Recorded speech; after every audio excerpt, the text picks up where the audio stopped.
આપણે જોઈએ કે સોય અને કાતર બંનેના સ્વભાવ કેવા હોય છે? એકદમ વિરુદ્ધ. એક કાપવાનું કામ કરે છે તો એક જોડવાનું કામ કરે છે.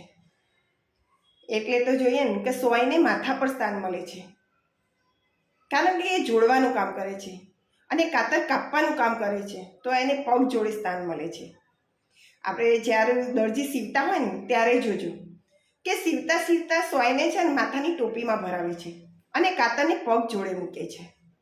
એમ આપણા જીવનમાં પણ એવા ઘણા વ્યક્તિઓ હોય છે કે જે પ્રેમ અને લાગણીથી સંબંધોને જોડે છે. તો એ લોકોને હૃદયમાં સ્થાન મળે છે, માથા પર સ્થાન મળે છે.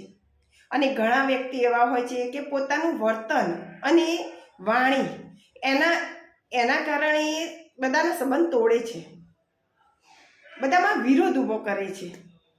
તો એ લોકોને તિરસ્કાર મળે છે. તો આપણે વિચારવાનું કે આપણે કોના જેવું થવું? કાતર જેવું થવું કે સોય જેવું થવું?